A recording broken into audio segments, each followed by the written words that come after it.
Hello, everyone. Welcome to the Algebra 1, Module 2, Topic 3 review. This is the part of the year where we talk about systems of equations and inequalities. We solve by graphing. We solve by using elimination and other algebra techniques. But it's really all about linear things happening at the same time. So let's get into it.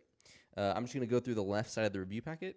And then as you finish this, or if you watch along with the video, you can do the practice problems on the right and see what you recall. So the first one, super basic. It's just asking, what is the solution in each system that's already on the graph? And so all we really need to know is what solution means. And I think this is important. So a solution, especially in the context of these linear systems, is a set of values. It's a pair of x and y values that make both equations true. So this is the thing we talked about where like each of these lines has infinite points on it. Each of the lines or each of the points on the other line have, well, there's infinite options, but there's only ever one point where they cross with each other, and that is the solution. That's the pair of x and y that make both equations true, or both equations the same. And in this case, that's -1, -1. Oh, which is misprinted. So there you go, right there. It should be B. Should be -1, -1. All right, what about this one? If this is the values of x and y where they're both true, is there ever a spot on this graph where we can have the equations essentially being equal to each other? The answer is no, right? They're parallel.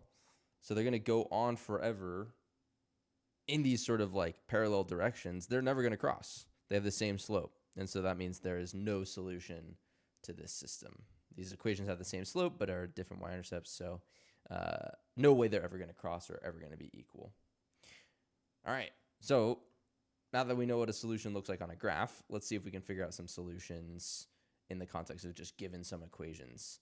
And so we're going to use our elimination technique to solve these. And remember, elimination basically just means we're going to add these two equations together. And hopefully, if we're lucky, something's going to cancel out. All right. And so let's see what happens here. If I just add everything together, I mean, I'm going to add the x's together, add the y's together, and even add the numbers on the right side together. I'm going to get a new equation. And I think that's what I can really solve things with. So let's do it. Positive 3x minus 6x, that's going to be negative 3x. Ooh, and then positive 7y minus 7y. Well, like if I have 7 of something and I take away 7 of that, then I have nothing. I have 0, right? I'm not even write it. It's just canceled. It's gone. And then I get negative 8 plus 23. That is equal to 15. And then all of a sudden I'm at this place where the only thing I have left in my new equation is x's, right? The 7's or the 7y's canceled out, which is good. That's what I'm actually going to look for, and that's what I'm going to have to set up in these next equations. These two are called additive inverses, right? 7y and negative 7y are additive inverses. It's the same number, but positive and negative. Number, I still spelled that wrong. Number, but positive and negative. So for example, like positive 2 and negative 2 are additive inverses. When you add them up, you cancel it. They get 0. So now all we have to do for this is solve for x, which is only one step away. Since this 3 is multiplying x, I got to divide it out. And so I'm just going to divide both sides by negative 3, in fact. That way I cancel entirely what's in front of x. And so I get x equals, this is negative 5. 15 divided by 3 is 5, so 15 divided by negative 3 is negative 5. All right, but we're not done yet, because after we figure out what x is, which we just did, after we figure out what x is, we're only halfway there, right? Remember, a solution is an x and a y that go together. And so what I have to do is now go back into either of these equations that I had up top, and I have to figure out what is y if I know x. And so step 2 is to basically pick whatever equation you think is easier. And I think the top one looks easier to me. And so let's do it. So what I'm going to do is rewrite this top equation, except every time I see an x, I now know what it's equal to. I know that x is equal to negative 5. And so I'm going to substitute in negative 5 for x, here's what it looks like. I'm going to rewrite this, and I'm going to say 3 instead of times x. I'm going to say times -5, right? Plus 7y equals -8. And I could do that because I know what x is equal to. I know the x part of my solution. I just need to find the y. And now I can do that because all you have to do is multiply this out. This becomes -15 plus 7y equals -8. And I'm just solving for y. So I'm going to add 15 to both sides. That cancels it. And I get 7y equals 7. Very nice. And now I'm one step away. I can just divide both sides by 7. And I get y is equal to 1. And so my two combos, or my entire solution, my xy pair is -5, 1. And that's what I want. You can even write it as a coordinate point like that. All right, cool. So that one was not too bad because when I just added them together, the y's canceled out. But if I do that to this one, if I just go to add this together, it's not going to work. The 5x is not going to cancel the 15x. The -2y is not going to cancel the -9y.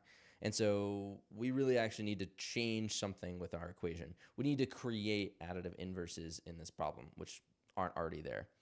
And so the way to do that, the way to create additive inverses is we can multiply either or both of the equations by something, right? And so we need to create,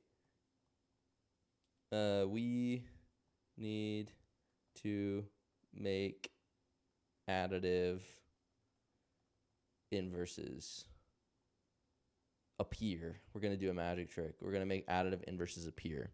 And so here's what I'm looking for.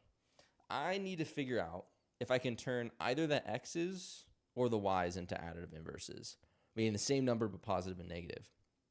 Well, right away, if I try to do this thing to the y's, there's no nice way to turn 2 into 9, right? And since they have to be the same number to be additive inverses, I have to be able to multiply one into the other. And that doesn't really work. And so instead, I'm going to do this 5 into 15, which I've actually already seen a few times in this problem. I know that 5 times 3 is 15. And so I can multiply the top equation by 3. Okay, we need to make additive inverses appear by multiplying equations. Okay, it could be one or it could be both. Now, if I do this, if I just multiply it by 3, I'm going to get 15x. But the reason why this worked in the first equation is that one was positive and one was negative. And so I don't just want 15x, I want -15x. And so I want to multiply both sides, not just by 3, but by -3. All right, so let's do that. Now, remember, I have to distribute and multiply this -3 to everything in the top equation, even the y, even this number on the right-hand side. And so here's what that looks like. -3 times 5x is -15x. -3 times -2y, that's going to be a double negative, so plus 6y. And then that's equal to -10 times -3 is positive 30. And then I kept the second equation the same, so I'm just going to drop it back down here. So I get 15x minus 9y equals 0. And now I'm ready to add them and see if I can eliminate anything, which does happen because now these x's are additive inverses. They cancel, and all I'm left with is 6y minus 9y. That's -3y equals 30. Wow, super similar to the last problem. We're going to divide both sides by -3, and we're going to get y equals -10. Because 30 divided by 3 is 10, so 30 divided by -3 is -10. All right, I'm not going to box it yet, though, because I'm not totally done. I'm going to circle it to show it's important, but I'm not quite done yet. Because, remember, I need to figure out x now. I know what y is. I need to figure out x. And so go back into one of your equations. It could even be one of these two that you changed, but I'm guessing normally the thing that you multiplied is going to be the easier equation. It doesn't always work out that way, but in this case, I think it might be. Maybe not. Honestly, this one has 0 in it, so maybe it's better. But here we go. Let's just use the top equation. So I'm going to rewrite it, except every time I see a y now, I'm going to replace it with -10, because that's what it's equal to. And so here we go. I get 5x minus 2 times -10 equals -10. All right. Remember, I'm choosing the one before I multiplied, because I could do anything. I could use this one after I multiplied, but the numbers are just bigger, so it's going to be harder. All right, so then we have to figure out what that multiplies to. That's -2 times -10. That's positive 20. So 5x plus 20 equals -10. I'm going to subtract 20 from both sides to get x by itself.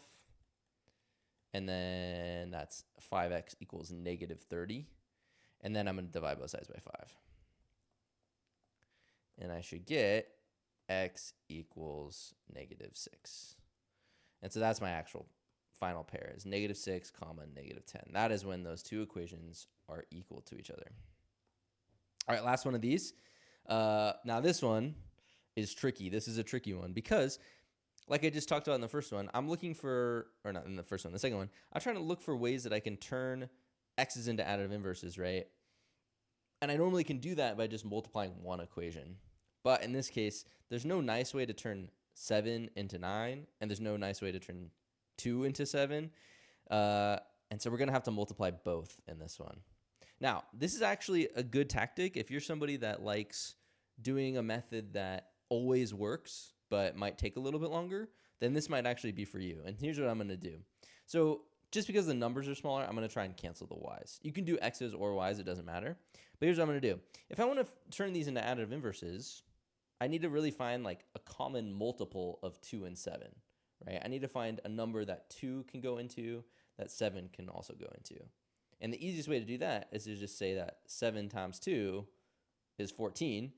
I know that 7 can go into it because 7 times 2 is 14. And I know that 2 can go into it because 2 times 7 is 14. And so I'm going to turn the y's into 14y, meaning I'm going to multiply the top equation by 2, and I'm going to multiply the bottom equation by 7, right? So I'm canceling out the y's, and I'm gonna make them the same. Now remember, I have to choose one of them to be negative, one of them to be positive. It doesn't matter which one you do, but I'll just maybe multiply the top equation by negative 2. Okay, and so I'm going to rewrite everything. I'm going to multiply everything by negative 2. So this times negative 2, this times negative 2, and this times negative 2. And then I'm going to do the same thing for the bottom equation, but all times positive 7. Okay, so here we go. In this top blue one, I get negative 9 times negative 2 is 18x, and then minus 14y equals negative 28. That's just all these numbers times negative 2. And then in the bottom one, oh, it's going to be big. 7 times negative 7 is minus 49x. And then plus 14y equals, is that 7 times 4? 28? Uh-oh. What the heck's going on here? Well, let's see. Let's add them up. Let's see what happens when we combine them and go to eliminate. So when I add up these x's, I get, what is this? Negative 31x. And then these cancel. And then I get equals 0. Interesting. So a lot of you might be like, well, there's no solution, or something's weird, or I did something wrong. But you actually didn't, right? We actually didn't. All that happened is the value that makes this equation true for x is just something equal to 0, right? Negative 31 times x equals 0. Well, if I divide both sides by negative 31, I just cancel it here, and I get x equals 0, because 0 divided by anything is still 0. And really what that means is any number times 0 is still 0. And so we didn't do something wrong. Our solution is just when x is 0, right? Totally legal. And in fact, that makes our life a little bit easier, because now I'm going to go into what I think is the simpler equation, which is this bottom one, and I'm going to substitute in x equals 0 every time I see an x. And so I get negative 7 times 0 plus 2y equals 4. 7 times 0 is nothing, 0. So I get 2y is equal to 4. Then we just divide both sides by 2. And my final answer is y equals 2. And so my full coordinate pair is 0, 2. All right, those are a big part of this unit, the elimination problems. Now, we practice them a lot, but there's a few more on the right-hand side for you to get the hang of it. Once again, we're trying to create additive inverses, combine the equations, solve for one of the variables, plug it back in, solve for the other. But it's a lot. It's a lot of work, but I think you can do it. All right, here we go. So here's a word problem that's going to be kind of similar to the same thing, but I think we can actually do this a little bit easier. So let's read what it's saying. The freshmen want to plan a party for June to celebrate the big accomplishment of surviving their first year. Most of you are sophomores, so it's not super applicable. They're considering 2 pizza deals. Okay, Pizza House charges a $10 delivery fee plus $5 for each large pizza. All right, and then Hungry Howie's charges $15 for a delivery fee plus $4.50 per large pizza. That's crazy to me. I think the numbers are weird. But, welcome to math world, right? Where we pay 3 times as much for delivery than each pizza. Okay.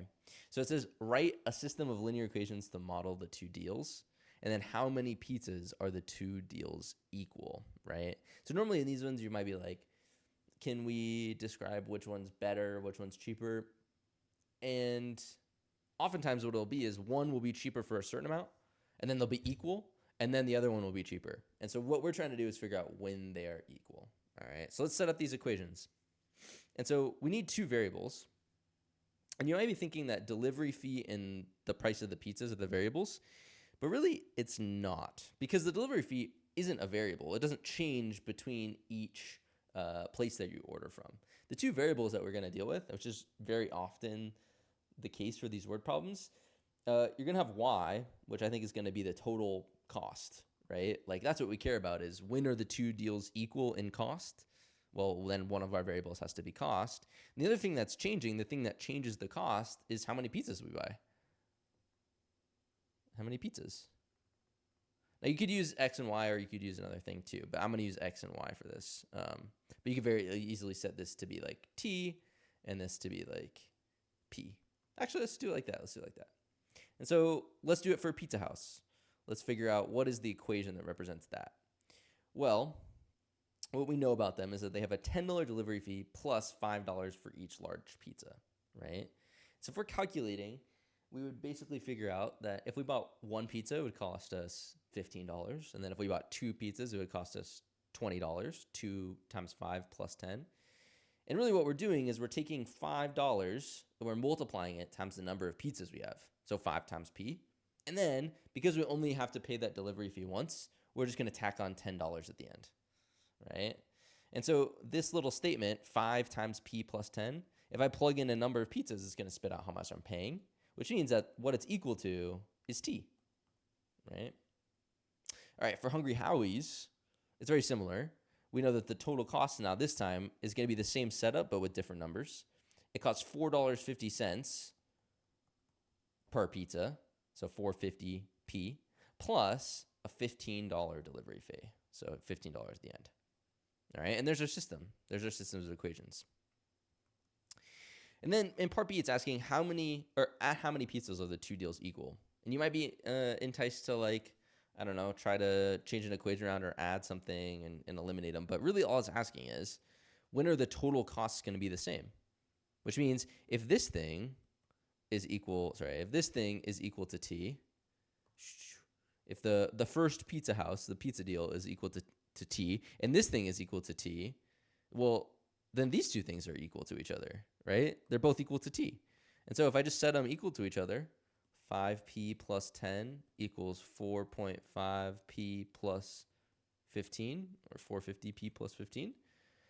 Then if I solve for p, I'm figuring out how many pizzas will the total cost be the same, all right? And so let's do this. I'm going to get rid of everything on one side, or get rid of all the numbers on one side. So I'm going to subtract 10 from both sides to get rid of it over here. And so I'm going to say 5p equals 4.50p plus 5. And then I'm going to get rid of the pizzas from this side and move them over here, essentially. And then I get 0.5p. This 5 minus 4.5 is 0.5p. So half a pizza equals 5. And so what I need to do is divide by 0.5. Which is kind of tricky. If I'm dividing by a half, really all I'm doing is splitting things into halves, which means I'm actually doubling it. I'm multiplying it by 2. And so dividing by a half is the same as multiplying by 2. And so I get P equals 10, which means at 10 pizzas ordered, the deals are the same. We set the equations equal to each other. We solved for P, and that told us at that many pizzas is when the two deals are equal. That's the value of P that makes both equations true. All right. You could calculate the total cost if you want. It would be what? $60, something like that. And then I'm assuming this one's cheaper before you get to 10 pizzas. This one's cheaper after you get to 10 pizzas. Something like that, which is kind of interesting. All right, here's another one, another word problem. This one is going to be a little bit different, and we actually did one of these together as a class. We took some notes. I don't know if it was exactly this one. I think it was exactly this one, or maybe it was slightly different numbers. I'm not sure. All right, but it was like that guided note sheets that we did a few weeks ago. Okay, so this time we're going to set up a system, and then we're going to solve using elimination rather than just setting the equations equal to each other. Okay, so we have to kind of understand what's going on. The senior class from Star Valley High School and Junction High School are going on an amusement park trip. Okay, so 337 students from Star Valley High School are going on 1 van and 7 buses. And then 809 students from Junction High are going in 11 vans and 14 buses. Each van and each bus carry the same number of students. That basically just means every van carries some number and every bus carries some number. But vans and buses are not equal. Okay, so that's a little bit confusing. But really what we're trying to figure out is how many students fit in a van, and then how many students fit in a bus. Fit in a bus. And I think those are going to be my 2 variables. That's what I'm trying to figure out. I'm trying to figure out V for van and B for bus. And those numbers are going to tell me how many students can fit on one. Here's what I mean by that. If I look at my first high school, the Star Valley High School, there are 337 students going, right? Which means that they're going in 1 van plus 7 buses. And so if I take these 2 numbers, whatever V and B are, and plug them into this equation, it's going to give me 337 students, which just means that V and B are telling me how many students are in each van and each bus. All right? The next problem is going to be similar, or the next equation is going to be similar. We have 809 students came in 11 vans plus 14 buses. And so what I need to do for this problem is create additive inverses and basically just eliminate, add them together and solve. And so here's our system, but here's what we're going to do to solve it.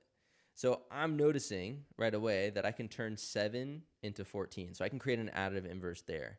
And so what I need to do is I need to multiply the top equation, which is 337 equals V plus 7B.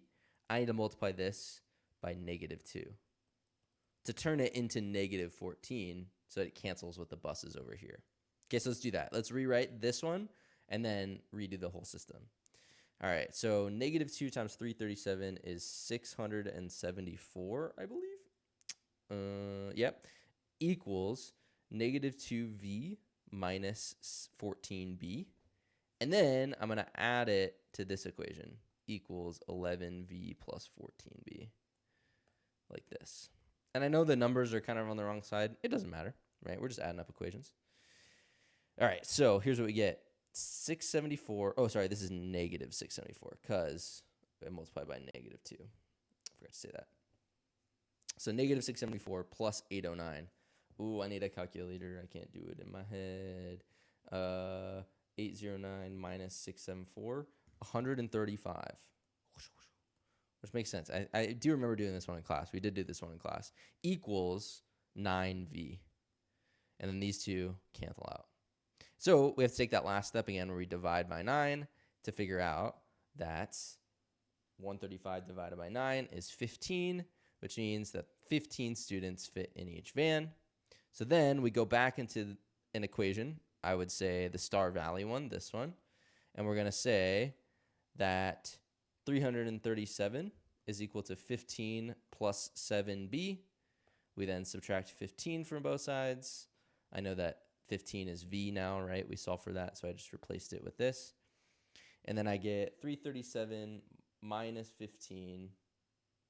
337 minus 15 is 322 equals 7B. And I have to use a calculator again to divide both sides by 7. And I get that B equals 46. And so my two final answers, these two letters that I got that have numbers with them, Part C is asking me to interpret it in the context of the problem. And what that means is 15 students fit in each van and 46 students fit in each bus. Hopefully that problem rang a bell for you. We did it in class together, and I think it went pretty well. And it was like a guided notes page that almost everybody did. All right, cool. Next one. We're almost halfway there. Isn't this crazy? All right, now we're on to inequalities, which is amazing. We've graduated past systems of equations. Now we're going to start talking about systems of inequalities. All right, so this is saying the Helping Hands program has received $250 for helping the community. The program has a goal to raise at least Y dollars by the end of the month. Okay, so at least Y dollars by the end of the month. They receive donations of $50 each day, which inequality in this situation represents, which inequality represents the situation where X is the number of days. All right, so I know some things about my equation. So I know that I've received $250 just right off the bat. So I get $250. What happened to this line? I get $250 once. I get $50 each day, and I'm trying to make at least Y dollars. So here's what that's going to look like. I'm going to make $50 times X, right? $50 times X. And then I want to make, and then I also have $250 in my bank, right? However, I need to make at least Y dollars. Oh, I think this problem might be wrong. Let me see. What would happen? Let me think. This should be greater than or equal to Y, which means this problem actually is a typo. Ooh, it should be like this. Y is less than 50x plus 250. So that's actually answer E, which is you have to write in on your own. And so it's actually a new teacher thing where we don't put the answer in the multiple choice, and that's to trick you and make you smarter, which is happening. Anyway, that's the right answer. So if you notice, the symbol is actually the other way, because the donation amount, which is this is the amount of money we're making, the donations per day plus our one-time donation, that should be greater than our total amount, which is Y in this case. And so this is why the right answer is this one, as opposed to part D. All right? But sorry about the typo. I don't think it will happen on the test. All right. So now that was an inequality from a paragraph. Now we have to do it from a graph, which means we need to write an inequality that looks like mx plus b, and then we have y on one side, but then we choose some sort of symbol. So it's going to be this, or less than or equal to, or greater than or equal to. It's going to be some inequality in the middle. Okay, so there's a few things we need to look at. First, we need to find what the y-intercept is for our b value. We need to figure out what the slope is. And then we need to figure out what symbol it is. So 3 things we need to do to answer these problems. Got to find the equation of the line, what is this thing? And then we have to figure out, based on how it's shaded and what the line looks like, what inequality symbol is it. All right. So the y-intercept is -2. That's where it crosses the y-axis. And so I know my equation is going to end with -2. And then I just have to figure out the slope. So I'm going from this point to a next nice point. So another time that it crosses directly through a grid line. And I don't see one until I get to here. Okay. And so I'm going to count how far up I have to go. Up 3. And how far over I have to go. Over 4. Which means that my slope is going to be 3 over 4 times x. All right. So I found my slope. I found my equation line. Now I got to figure out which symbol to use based on the shading of it and the type of line. All right. So here's some notes. If you have a strictly greater than or a strictly less than, meaning no equal sign, you used a dash line like this. If you have a less than or equal to or greater than or equal to, that's when we use the filled in line, right? So no line underneath, no line in the graph. Line underneath, line on the graph, right? In this case, we have a filled in solid line, and so I know it's going to be one of these two for this problem. But if I look at it, it's shaded down. Like everything below this line is shaded. And so I know that y is going to be less than or equal to this line. And there's our answer. All right, let's try another one. So same thing. I got to find slope. I got to find y-intercept. And I got to find type of line and shading. All right. So this one has a dashed line. I immediately noticed that. But let's just find the slope first. Or the y-intercept, I guess. This time the y-intercept is 2. So I know that I'm going to end my equation with plus 2. And now let's figure out the slope. So I have to go from here to, it looks like here is a nice point, which is down 2, right 3, or over 3. All right. Well, that means my slope is going to be negative because I'm going down as opposed to up like we did in this one. I always still have to go to the right when I'm doing my slope. And so it's going to be negative 2 over 3 times x. And then I know that y is on the other side of this inequality. This time, though, it's shaded above the line, right? And it's a dashed line, which means it's going to be just greater than, not greater than or equal to. All right, nice. What are we on? 6, and we go to 9. All right, perfect. So here we are with this one. These ones are graphing the solutions to these systems. We've been practicing this a lot as well. This is figuring out what the line looks like based on using the slope and the y-intercept, and then graphing both of them, shading them, and then figuring out what's the place where both are shaded. Where are both shaded? Right? So let's do it. Let's figure it out. I'm going to do this first line in blue on my screen. And so once again, I'm looking for the y-intercept and the slope. This number, the thing that's just added at the end, is the y-intercept. And so I'm going to put a point at 1. All right. Then this thing that's multiplying x is my slope. The slope in this case is negative 3 over 2. Remember, slope is rise over run. And so if the rise is negative 3, that means I'm going to go down 3. So down 1, 2, 3. And then run is always to the right, so over 2. So over 1, 2, which means my next point will be there. All right? And all I ever need to draw a line is to draw 2 points, right? Because there's only one way that a line can go through 2 points. All right, so here's how I bust my ruler out. Where'd my ruler go? My virtual ruler. Where is it? Come back to me. Oh, there you are. Oh, I have 2 of them now. All right, so this is where I get my ruler. And hello, thank you, please, thank you. Okay, I'm gonna get my ruler. I'm gonna line it up to my dots. But before I draw anything, I'm gonna take a look at the symbol that I need to use here. And so, that's not completely great. There we go. That's better. All right. Since my symbol is strictly greater than, right? I can't be equal to this line. I don't have the line underneath. Just like I talked in the last problem, that means we need to use the dashed line. And so I'm going to put a dashed line or dotted line through those two, like so. And then throw some arrows on the end. All right. And then you have a couple options. Either you can shade this one right now, or you can graph the other one and then shade both. I'll shade this one right now, though. And so, since the inequality symbol is greater than, since it is y is greater than this thing, this tells me it's a dashed line. And since y is greater than it, that means I need to shade above. And so, if you're ever confused on what's above, one thing you can do is just put your shading pencil on the line and then just move your finger straight up.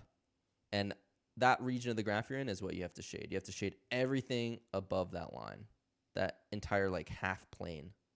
So imagine that this line cuts it in half. You're going to shade this half of the graph. Okay. Cool. All right, we're halfway there. We just got to graph the other one. This one I'll do in red. And this one will be y is greater than 1/2 x minus 3. And so here's my y int. It's at minus 3. Put a point there. This is my slope. That's going to tell me to go up 1 over 2. So like to here. And then I can keep going if I want, but I already have 2 points, so I'm good. I'm going to line up my ruler to it. Oh, no. It flew away from me. Line up my ruler to it. What? Oh, no. Hey, whoa, whoa, whoa. Whoa, relax, relax. I'm grabbing everything. All right. Let me see. It's a precise measure here. That's pretty good. Oh, wait. There we go. That's pretty good. Since this symbol, once again, is greater than, that means I have a dashed line. And I'm going to shade above. Above. What am I spelling? Above. Shade above. So let me draw a dashed line real quick. Cross my ruler. Get out of here. No, not you. Get out of here. Get out of here. Thank you. Oh, hi. Welcome. All right. Now, oh no, my whole graph moved. Ah! Oh no! I'm bugging out, bro. What's going on? All right, here we go. Are we lined up? I'm lined up. I got to shade this before my computer explodes. All right, here we go. Dashed shade above. That means I'm going to shade everything above this line. So on this side of the line, I'm going to do all of it. Like so. And then we'll see that we have this miraculously pretty, very indigo-esque color. At least that's what it looks like on my screen. And then it says, once you have graphed the solution, meaning in this case, my double shaded area is my solution area. So all of this is the solution area. I got to find 3 solutions, right? That means 3 places that fall within this area. And so what I'm looking for is just 3 nice points. I'm going to do 1, 1. That's a good one. I'm going to do 3, 4. That's a good one. And then give me 1, 5. But you could do any of these points. You could do anywhere as long as it's in your double shaded area. You could even be down here or over here if you want, right? I just chose all 3 up here. All right, cool. One more to do on this one. And then we're almost done. We're almost done to being almost done. All right. What is with all these lines going on over here? All right. So same process for this one. I'm going to graph both lines. I'm going to shade them, see where they line up. Okay. So in this case, if I have y is less than or equal to negative 2x plus 3, I know my y-intercept. It's at 3. Put a dot there. My slope this time is negative 2. Negative 2. That is not like the other ones we've done. That's not a rise over run, right? I know slope is supposed to be rise divided by or over run, but there's no over number. Are you ready for this rhyme? I've been saying this a lot, so you know it already. Repeat it with me if you feel so inclined. Whoa, my pen just flew across my desk. All right. If there's no overrun, then you got to go over 1. You like that? If there's no overrun, then you go over 1. It's true. It's true. Like true words have never been spoken as far as I'm concerned. And so what I can do is plot from this dot, my y-intercept, down to over 1. That's it, because it tells me to go down to over 1. And there's my line. So I'm going to line this up again. Slope of negative 2 this time. Something like that, I guess. Okay, so I'm lined up.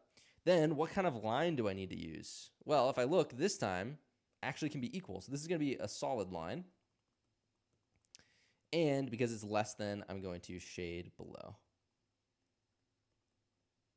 So solid lines straight across them. Like that. And then shade below. So that's everything down from it. So on this side of the graph. It's hard because sometimes you want to think about left and right, but I wouldn't think about left and right because we're actually graphing y, which is up and down. And so you're shading the area that's below every point on your line. All right. Nicely shaded. There we go. Very fun. Oh, I missed a spot. Oh, there we go. I fixed it. All right. Let's do our second line. This one is y is less than 1/2 x minus 2. This one is going to be a y-intercept of negative 2. That's right here. And then we have a slope of 1/2. The only thing bad about having a fraction as a slope is that you don't get to say the rise over run rhyme. All right, so I went up 1 over 2, which means we lined up at that point, which was actually on our line, I think, our blue one. And then we look at our symbol. This tells me a dashed line, and we're going to shade below. Dashed line, shade below. Oh, how do I fix this? Oh no, don't do this to me. I need to change my angle drastically. Ah! Oh, there we go. Oh no. They should invent a ruler that you can put on your computer and it lets you draw on it. You know what I'm saying? Like I want like a ruler that I can just put on top of my. They should. You know what? Actually, if any of you are on Shark Tank or want to go on Shark Tank someday, here's what I think you should do. So you ever played 8-ball pool? You know, of course you haven't. The iMessages game if you have an iPhone. And so on 8-ball pool, like a lot of times what I'm doing is I'm like holding my phone up like to my eyeballs. I'm like looking down the length of the phone like it's like a microscopic like particle that I'm analyzing as a scientist, right? And I'm like zooming in. I feel like Oppenheimer, dude. What they need is like a ruler attachment that you can like swivel on your phone, right? So you can like set it up and then you can swivel it and then have one end be on the cue ball, the white ball, and then you just change the angle kind of like this and then just change it until you're at the pocket. And then the ruler has little like things on it, like the inch markers are actually how much power to put on. Oh my God, I'm moving everything everywhere. And then you can shoot it, and that's how you can shoot at 8-ball pool. You can do that with a normal ruler too, but I just think you should invent it if you go on Shark Tank. That's what I would do, at least. That or I don't have any other inventions. What else would be what another invention would I do? I would invent, you know what I need? See, the problem is everything already exists, right? So it's like, if you're trying to invent something, you have to either do it better than someone else, or you got to reinvent the wheel, or you got to come up with something really crazy, but then all the really crazy people on Shark Tank get laughed out of the room. I'll get back to you on that. I'll think about it as we're doing the next problems. I'll see if I can come up with a good invention by the end of it. I thought I had one that I was like really excited about. Maybe it was the 8-ball ruler. Anyway, I have to shade below this line, so that means I have to shade down here.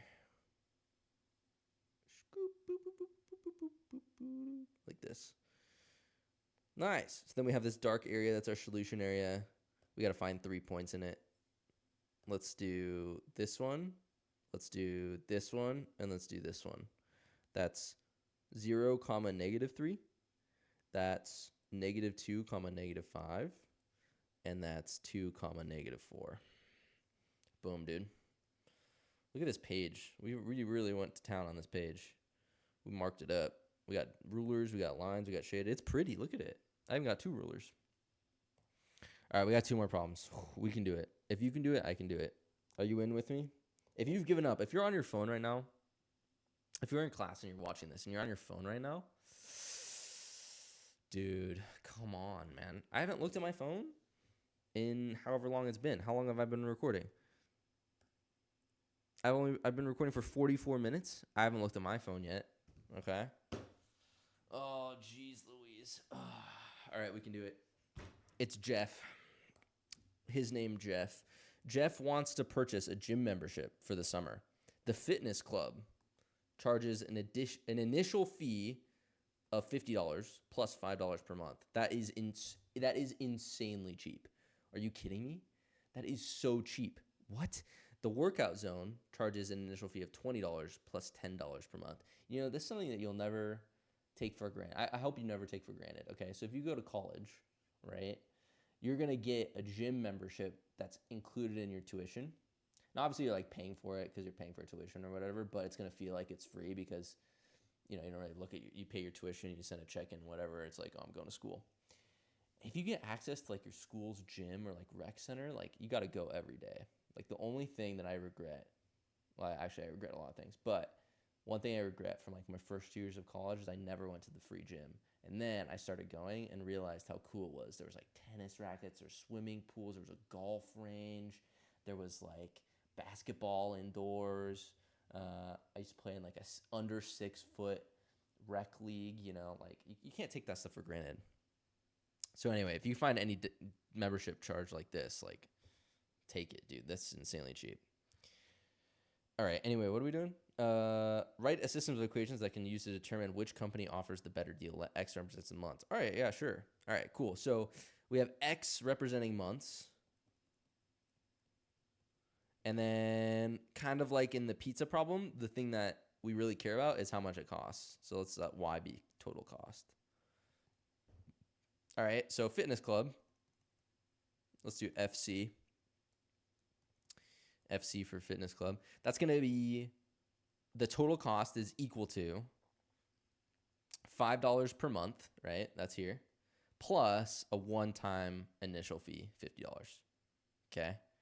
Then workout zone, WZ, WOZ, is the total cost is equal to $10 per month plus 20, right? And so right away, you can kind of see, if you're just imagining this, like if I asked you, which one would you want?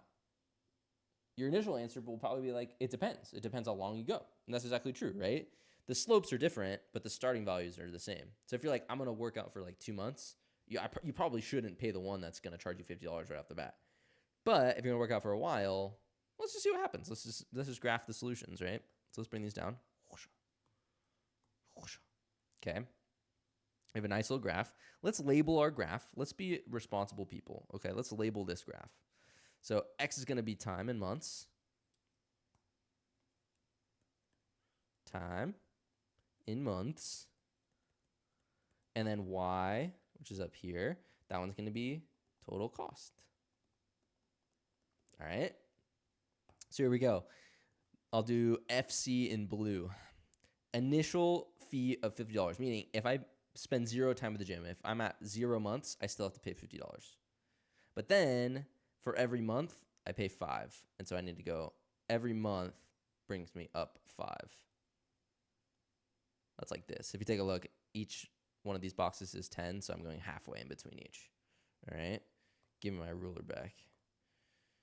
Oh, where'd you go? Why are you up there? Why do you spawn so far? All right. Here we go.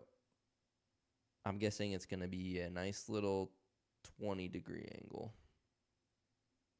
Nope, a little bit less. It's going to give me a 17-degree. Give me an 18-degree angle. Give me a 19-degree angle. That's the ticket. Yep, that's the one. Is it though? No, it's wrong. Give me a 20-degree angle. Just like that. Oh, that's perfect. All right. There we go. Why am I even using the ruler? I can just use the... Never mind. I just have a line tool. Anyway, the ruler's cool. I'm just trying to be like you. I'm trying to be in the Stone Age. I'm trying to get you to invent a better online ruler. All right. Now let's do the WOZ, the workout zone. We got 20 as our initial cost, and then $10 every month. So it's going to go like this. Whoa. Like that. Give me my ruler.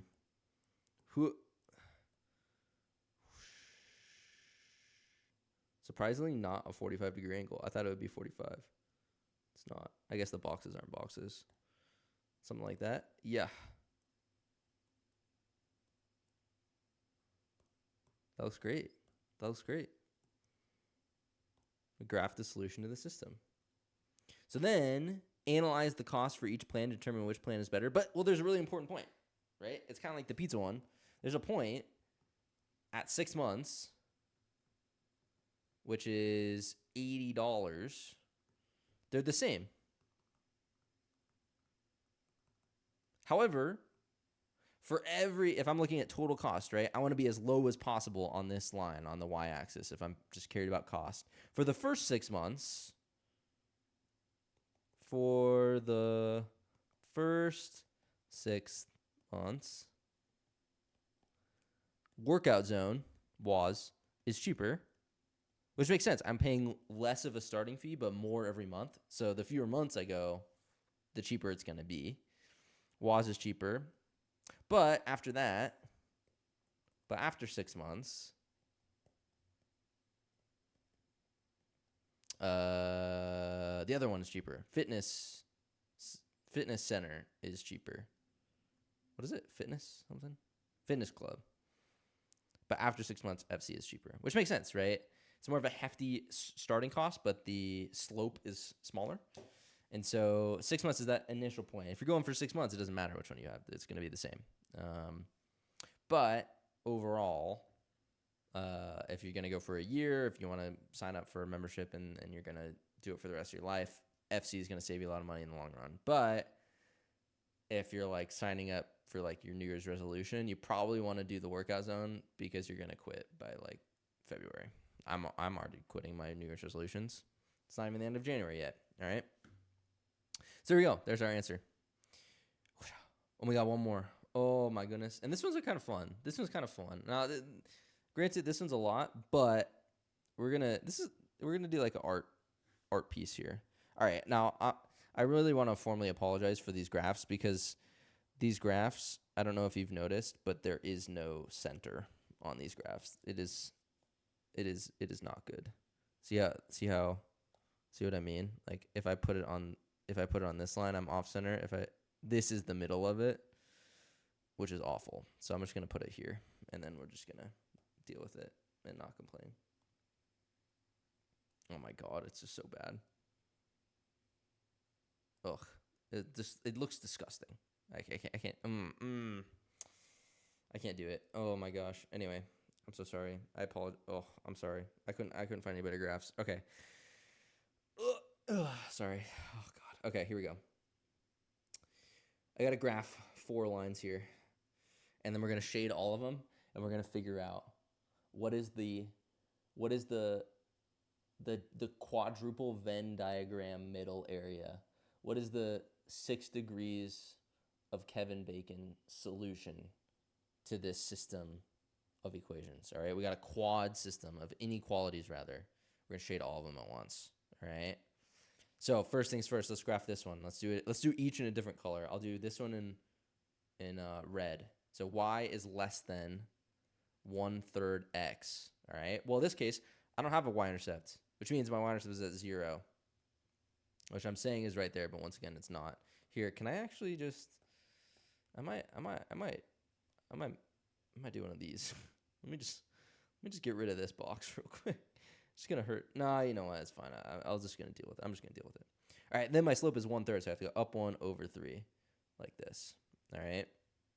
And then it's a dashed line, shaded below. Okay. So here we go. Give me my ruler.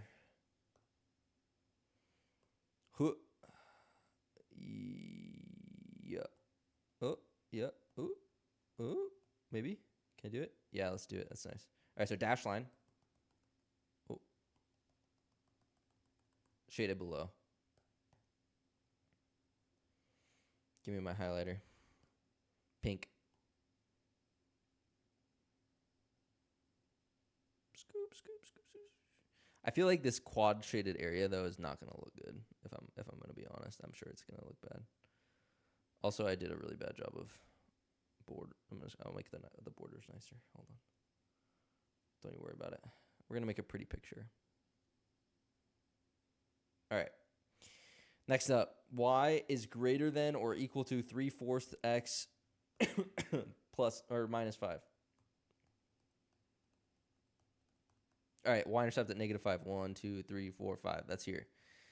Slope is 3/4 up 3 over 4, like this. Give me my ruler. All right, this time, we have a filled in line shaded above. Solid above. Like so. Skirp. Shade me above. Like this. Yeah, there we go. Very nice. This color looks different on this screen than on the other screen, does it not? I don't know. All right, I guess I probably don't really need to shade the whole top half of the graph, but I'm going to do it anyway because it's kind of fun. It's kind of fun to color with this on the stylus. It's like a coloring book. Like I'm just filling in the colors of the lines. And then the other thing that's cool about it is I don't have to, like in real life, if you do it like a color pencil or a crayon or something, you got to be so attentive to how much you push down on the pencil. But in this one, you can just slam on it. All right. X is less than or equal to 6. What the heck does that mean? Well, here's what we're getting with these ones. So these ones don't actually have a slope. In fact, all it's really saying is if I were to graph all the points that are less than 6 on the x-axis, all I need to do is draw a line at x equals 6, like 1, 2, 3, 4, 5, 6 right here. And I'm just going to draw a point at that place at x equals 6, and then a straight up and down line, because that is all the values or all the places where x is equal to 6. Like so. So here's my line at x equals 6. And then because I want to graph everything less than it, I did a solid line, and I'm going to shade solid line, and I'm going to shade below, which in this case, because I'm not talking about y anymore, I'm talking about x, that means I'm going to shade to the left. All right, so then I'm going to get my green highlighter. Here's where it gets gross. I feel like it was going to look fine before, and now it's going to get nasty and kind of yucky. Yep, nope, that looks great. That looks amazing.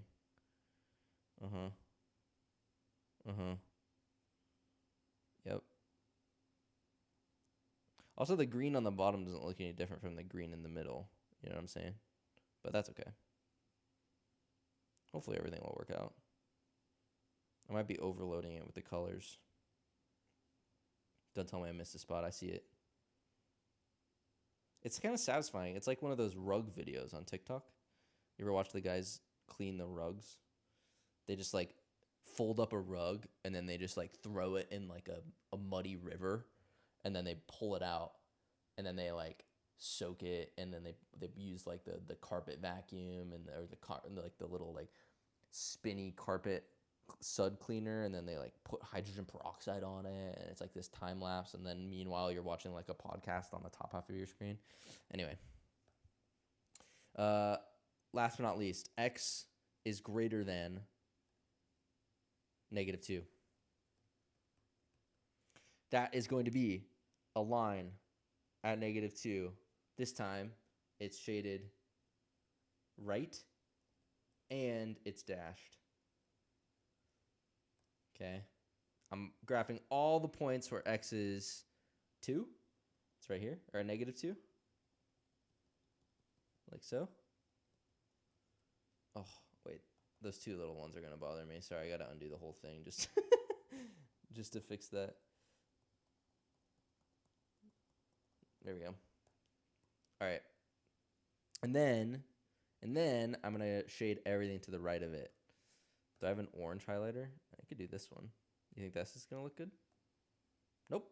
Doesn't look good at all, but that's okay. All right. Oh my gosh. I think I found the golden area. I feel like I've overcomplicated things, but I'm not sure. Also, this top section that's supposed to be green is supposed to be green and blue, but it's kind of hard to see. So I have to shade all of this. Oh, goodness. This is me. I'm clean. Actually, this is the part. This is like if they made the rug videos, but they got them dirty. That actually would be kind of fun to watch. Making a rug really dirty and then power washing it. I think I've seen, like, people do that with shoes and stuff. That's a pretty color, this, like, one on the bottom right. All right. I think I've found it. The area where all of them are true is this section in the middle, right here. Skirp, screep, to here. And really, this one should be dashed too, that first one. Oh, I can't erase it. It's going to erase my whole thing. But what that means is any point that's in this super dark area, it kind of looks like a dark green on my screen. I'm not sure how it's going to show up on yours. But any point that's in here is the solution to this whole system because we shaded it all, right? We went below, above, and left and right. There's another one. I'm not doing that. All right. Thank you guys for watching. Try the practice problems on the right-hand side. After doing this, if you need to rewatch the video, you can do it on your phone. Make sure you hit the subscribe button, like, leave a comment, share it with 6 of your friends. We're on the road to 1 billion subscribers. So thank you. Catch you next time.